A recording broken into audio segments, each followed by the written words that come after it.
Baik, terima kasih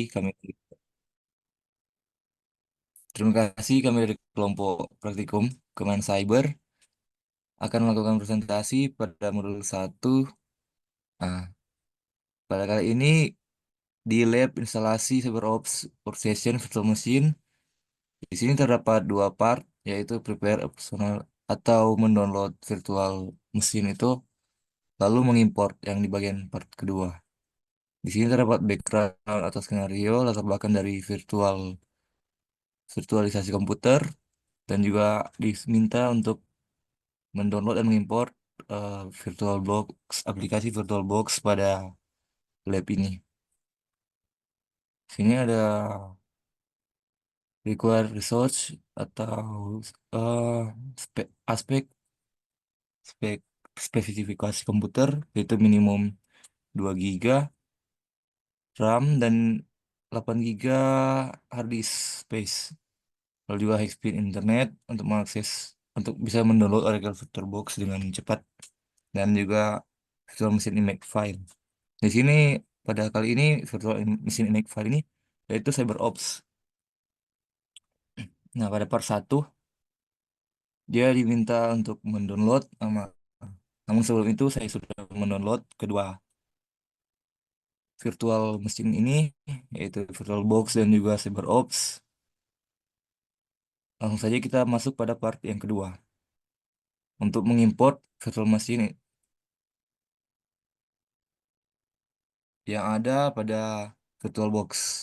Nah, pada step pertama kita diminta untuk membuka VirtualBox, lalu menekan tombol file.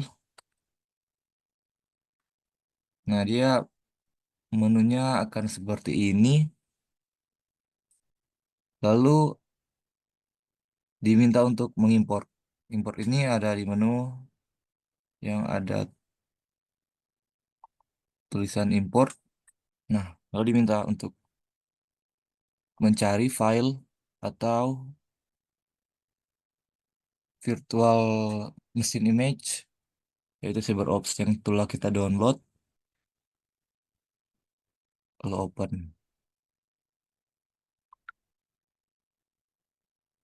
Di sini kita langsung finish saja.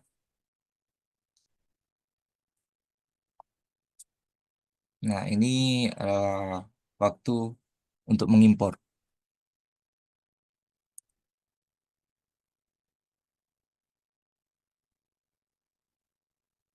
Kita tunggu.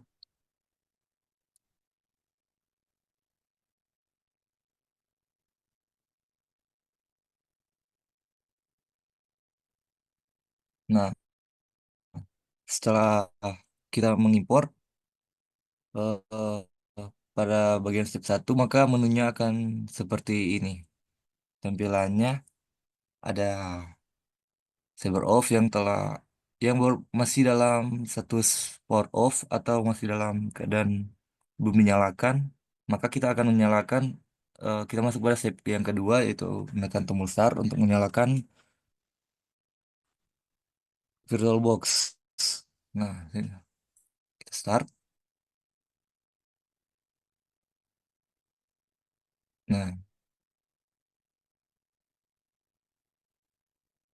Nah, setelah muncul seperti ini sesuai di modul ini, kita akan mengganti network setting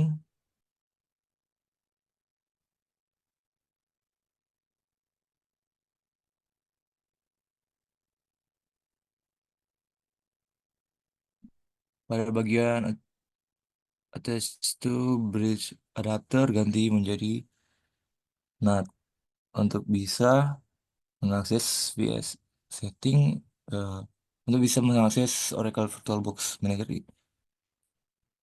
dan virtual machine menu. Nah, kalau kita oke.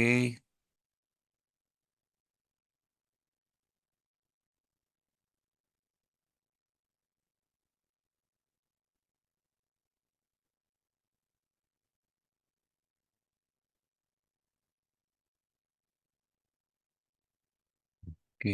Nah, pada bagian ini Ini user. Kita akan memasukkan username analis dan juga passwordnya yaitu CyberOps.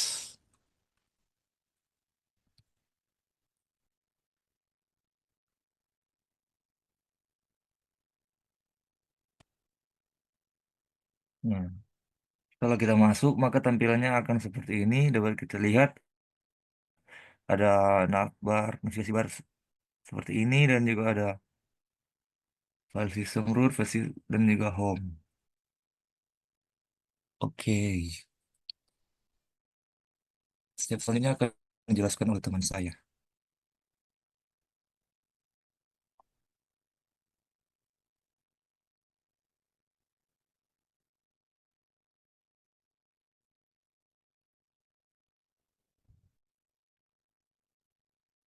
Baiklah, kita masuk ke step 3, di mana kita mengenal mesin virtual.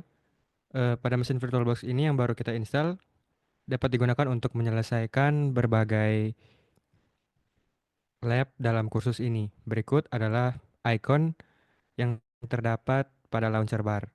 Yang pertama ada tentu saja adalah tampilan desktopnya, kemudian ada aplikasi terminal, lalu ada file manager, kemudian web browser application, kemudian file search tool, dan current user home directory. Semua aplikasi yang terkait dalam kursus ini dapat ditemukan pada application menu CyberOps. Selanjutnya, daftar aplikasi dalam menu CyberOps itu terdiri dari Wireshark, Workspace, FEM, SciTA, Idle, dan Firefox. Kemudian, menentukan alamat IP mesin virtual dengan membuka terminal eh, terminal emulator dan kita mendapatkan IP-nya 127.0.0.1/8. Lalu menggunakan perambahan web dengan membuka aplikasi Firefox dengan mencoba akses mesin pencarian favorit Anda. Apakah bisa dibuka atau tidak? Dan ya, itu bisa dibuka. Kemudian selanjutnya pada step 4 akan dibawakan oleh teman saya.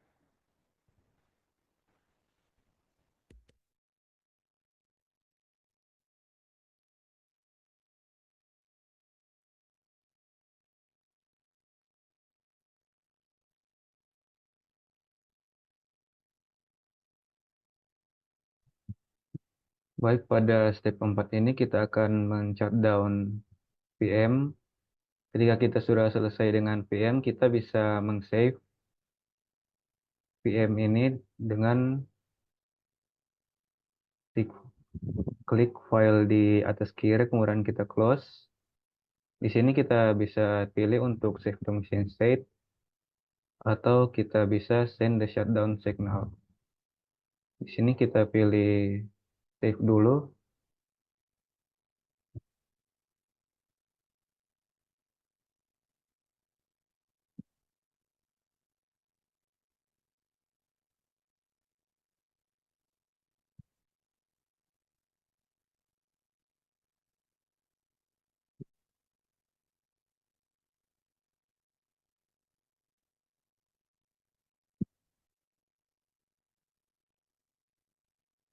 Kemudian kita akan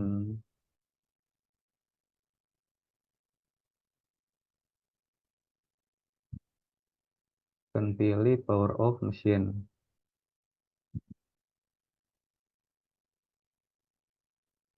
Selanjutnya di bagian reflection, apa kekurangan dan kelebihan dari virtual machine.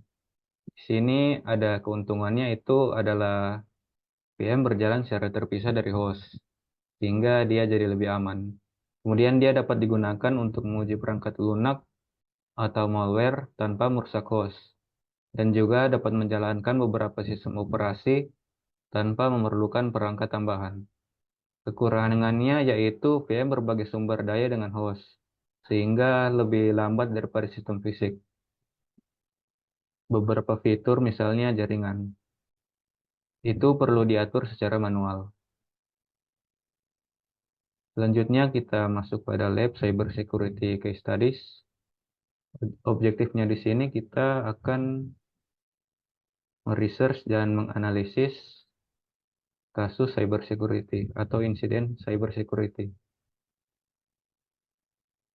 Di sini ada background skenario yang konteksnya kurang lebih adalah pada tahun 2016.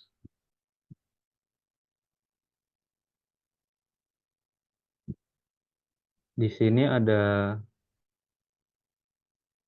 penyerangan cyber security yang tidak hanya fokus pada bisnis tapi juga pemerintah dan individu.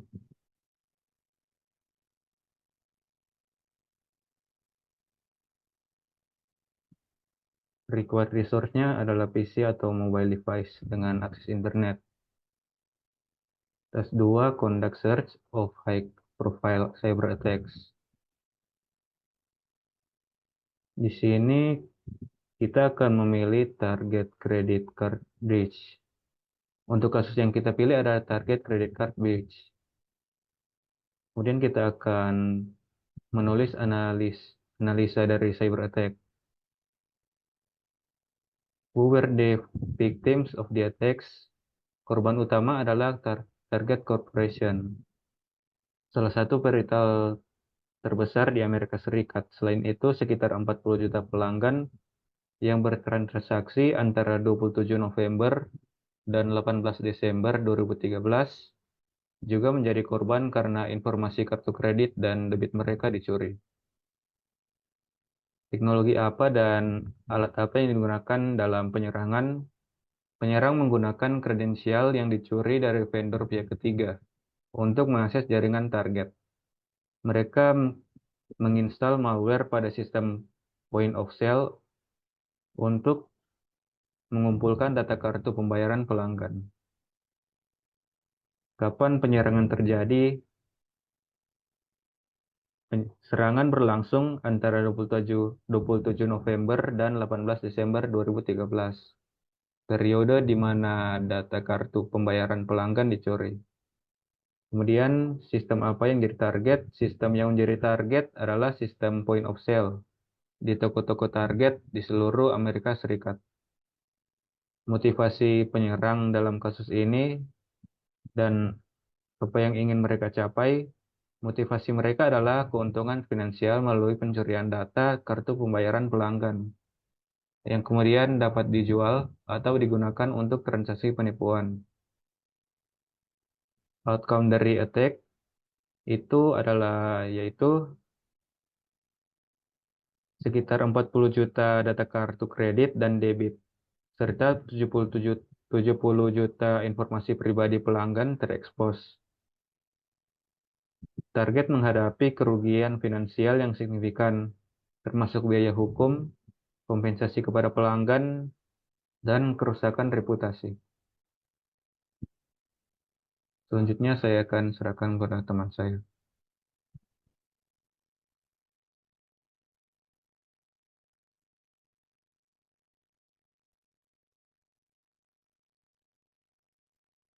Oke. Selanjutnya yaitu Lab Cyber Security Case Study. Di sini ada objektif untuk meriset dan menganalisis kerentanan dari keamanan cyber.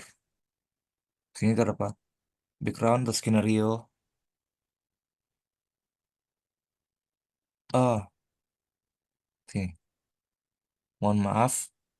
Soalnya, soalnya itu lab learning the detail of attack. Di sini terdapat objektif yaitu meriset dan menganalisis IoT, aplikasi IoT, aplikasi kerentanan IoT. Nah, di sini ada background skenario IoT yang di mana para industri mengestimasi pada tahun 2020 jumlah pengguna IoT device ini mencapai 50 miliar. Nah, IoT device ini juga memiliki kerentanan terhadap keamanan karena tidak eh, tidak diberikan atau kurangnya keamanan pada aplikasi IoT ini. Yang sini ada require research, yaitu PC atau mobile device dan internet access. Lalu ada conduct a search of IoT application vulnerability atau untuk bisa mencari aplikasi IoT ini.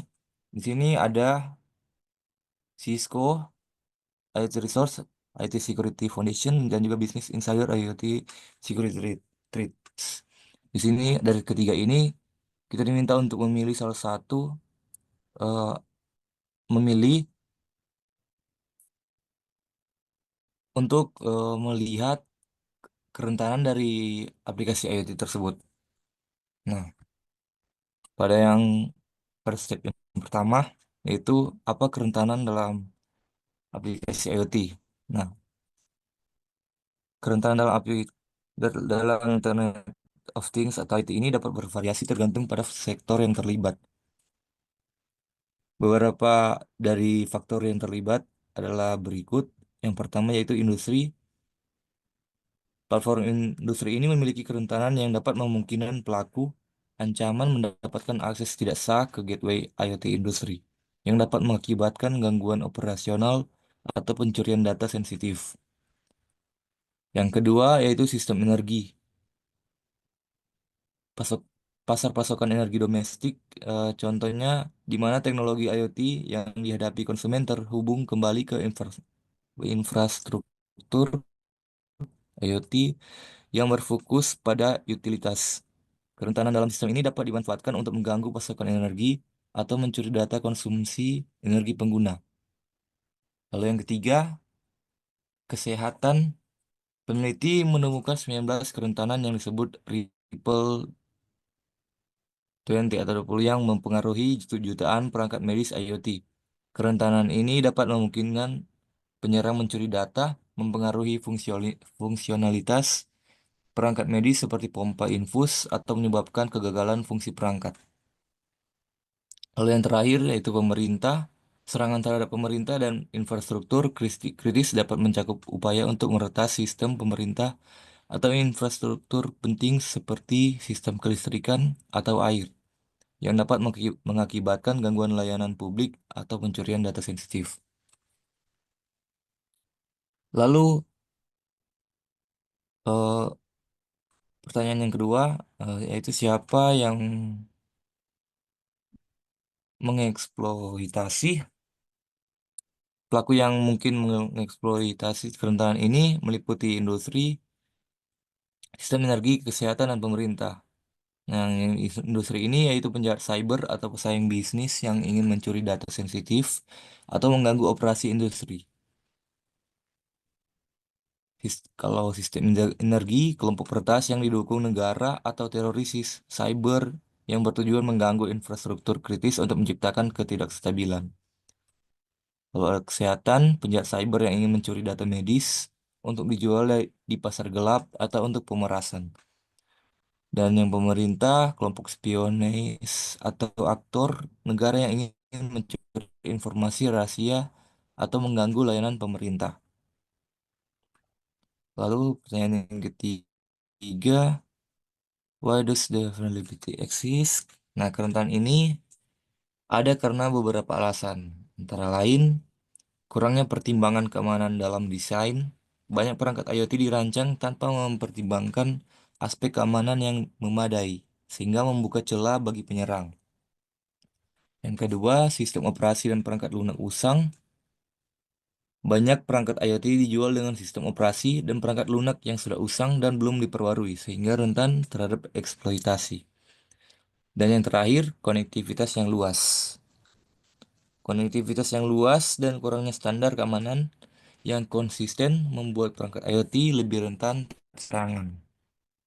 Lalu pertanyaan yang keempat, itu what could be done to limit the vulnerability? Apa keterbatasan dalam kerentanan ini? Beberapa langkah yang dapat diambil untuk membatasi kerentanan tersebut meliputi peningkatan keamanan dalam desain. Yang pertama, produsen harus mengintegrasikan fitur keamanan sejak tahap desain perangkat IoT. pas baru awal buat. Yang kedua, pembaruan rutin memastikan perangkat IoT menerima pembaruan perangkat lunak dan patch keamanan secara rutin untuk menutup celah keamanan yang diketahui. Lalu yang ketiga, standar keamanan mengembangkan dan menerapkan standar keamanan yang ketat untuk perangkat IoT di berbagai sektor. Dan yang terakhir, edukasi pengguna untuk meningkatkan kesadaran pengguna tentang pentingnya keamanan IoT dan praktik terbaik dalam penggunaan perangkat. Selanjutnya akan dijelaskan oleh teman saya.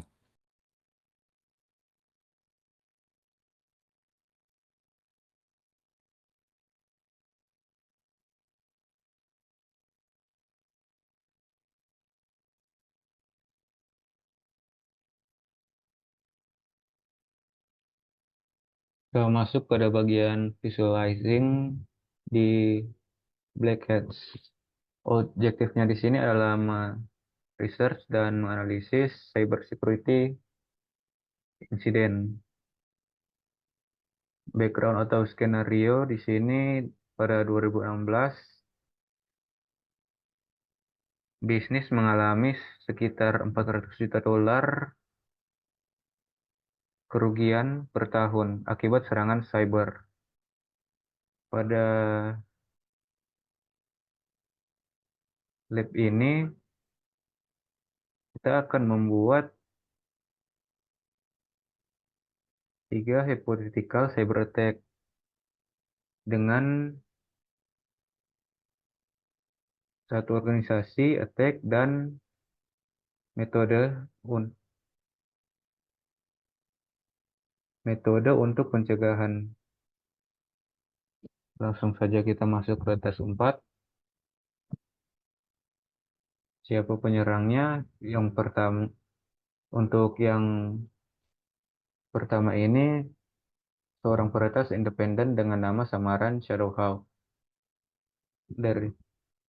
Dari organisasi mana? Apa organisasi atau grup penyerang berasosiasi? Di sini dia tidak terkait dengan organisasi atau grup tertentu, atau bisa dibilang bertindak sendiri. Apa motif dari penyerangan? Yaitu mencari keuntungan finansial melalui pemerasan. Metode apa yang digunakan? Di sini menggunakan ransomware untuk menenskripsi data korban dan meminta tebusan.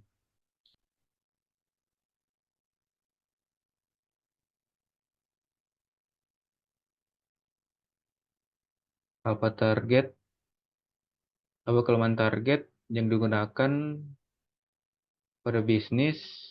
Targetnya adalah perusahaan kecil dengan sistem keamanan yang lemah dan perangkat lunak yang tidak diperbarui. Bagaimana untuk mencegah penyerangan? Yaitu dengan menerapkan pembaruan perangkat lunak secara rutin, menggunakan sistem keamanan yang kuat, dan melakukan backup data secara teratur.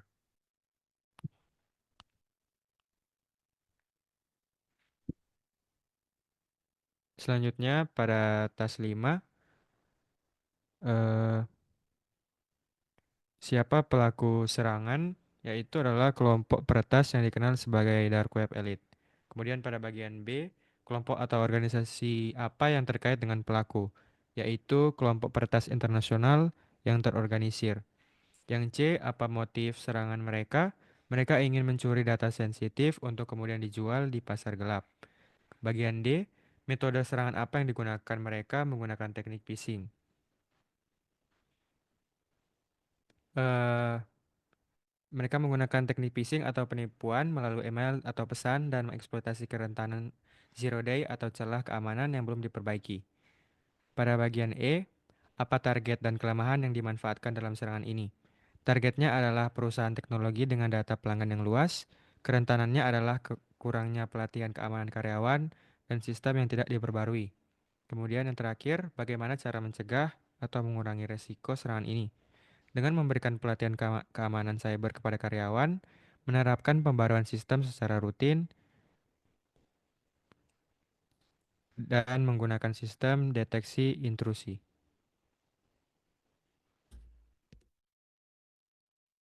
Selanjutnya bagian tas 6.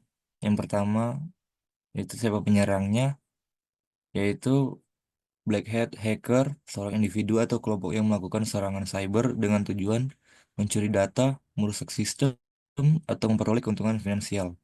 Lalu bagian dua, apa apa organisasi atau grup dari penyerang tersebut mereka bisa berasal dari kelompok peretas kriminal, yaitu nation state hacker atau aktor negara seperti Advanced Persistent Threats.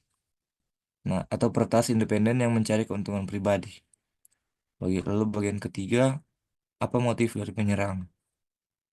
Motif mereka yaitu mencuri informasi kartu kredit atau melakukan serangan ransomware untuk meminta tebusan, mencuri rahasia dagang atau data sensitif dari perusahaan pesaing. Lalu pada bagian keempat, apa metode dari penyerang tersebut? Mereka melakukan phishing attack untuk mengelabui korban untuk mengklik tautan berbahaya dan mengunduh malware. Lalu ada juga ransomware untuk menginfeksi sistem dengan malware yang mengenkripsi data dan meminta tebusan. Lalu pada bagian 5, apa target dari kelemahan yang mereka gunakan? Yaitu perusahaan, perusahaan, pemerintah, institusi keuangan, infrastruktur kritis, atau individu dengan akses ke data sensitif. Kerentanannya yaitu sistem yang tidak diperbarui atau outdated software dengan banyak celah keamanan, lalu kurangnya kesadaran keamanan pengguna, yaitu mudah tertipu oleh serangan phishing dan konfigurasi sistem yang lemah tanpa firewall atau proteksi enkripsi. Lalu pada bagian keenam, eh, how could this attack bilang pelatihan, yaitu pelatihan keamanan cyber untuk semua karyawan tentang ancaman umum seperti phishing, kemudian pembaruan software secara berskala untuk menutup celah keamanan, firewall, dan intrusion detection system atau disingkat dengan IDS untuk mendeteksi dan mencegah serangan dan autentikasi multifaktor untuk mengamankan akses ke sistem sensitif, backup data rutin untuk mencegah kehilangan data akibat ransomware.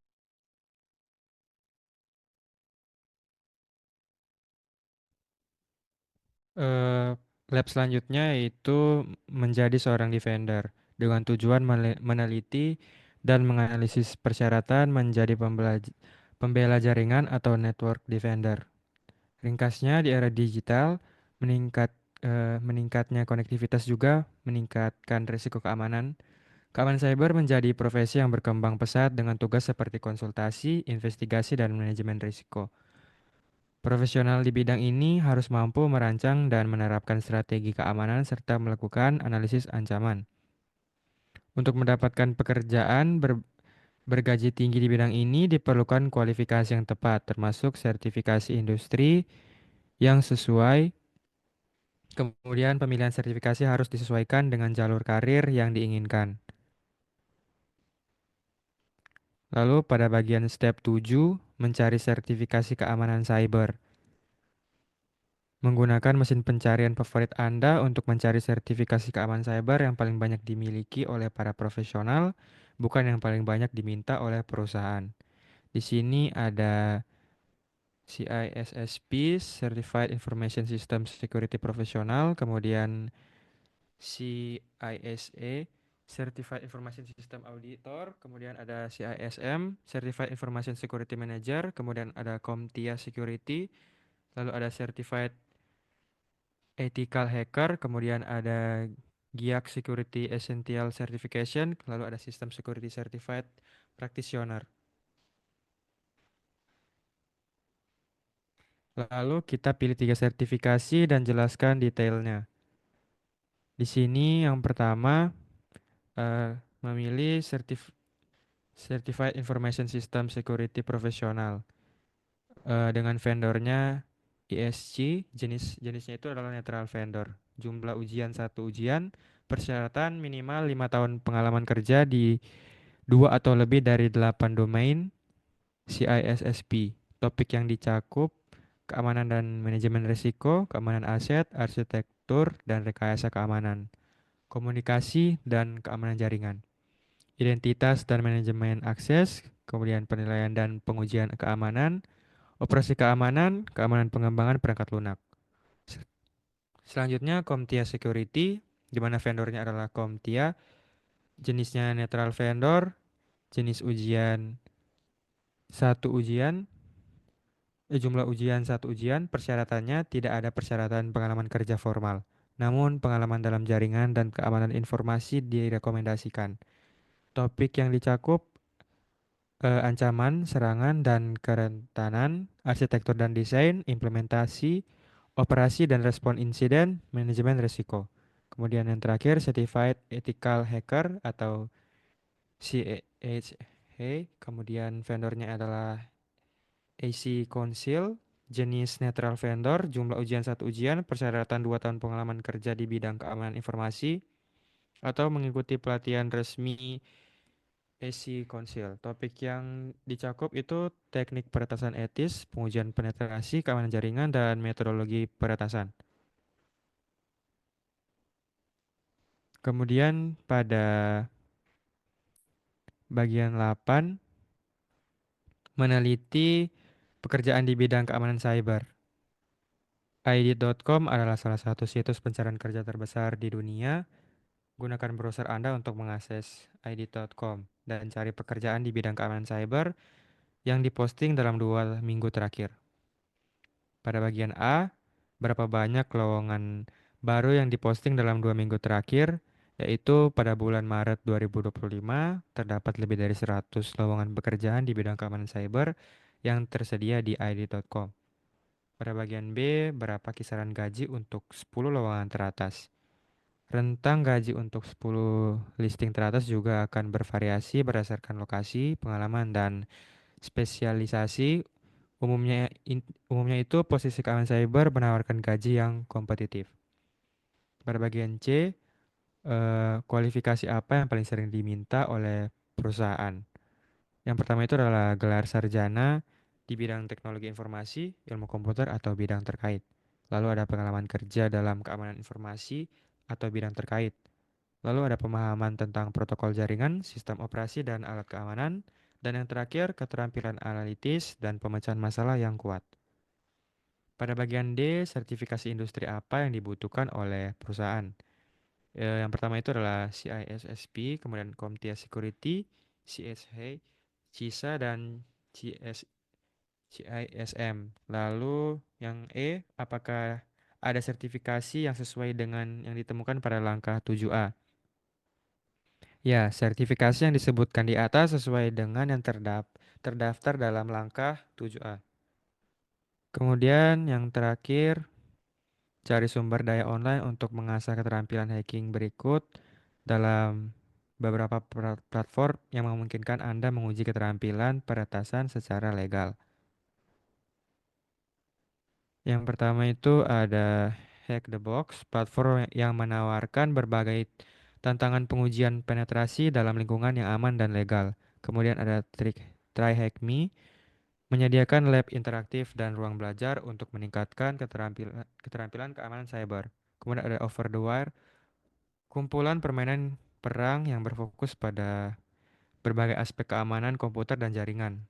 Yang terakhir Google Gruyer, aplikasi web yang dirancang untuk mengajarkan eksploitasi dan pertahanan aplikasi web. Baiklah, sekian presentasi dari kelompok kami mengenai modul 1 tentang penginstalan VirtualBox dan mengimport file OVA-nya. Sekian dan terima kasih.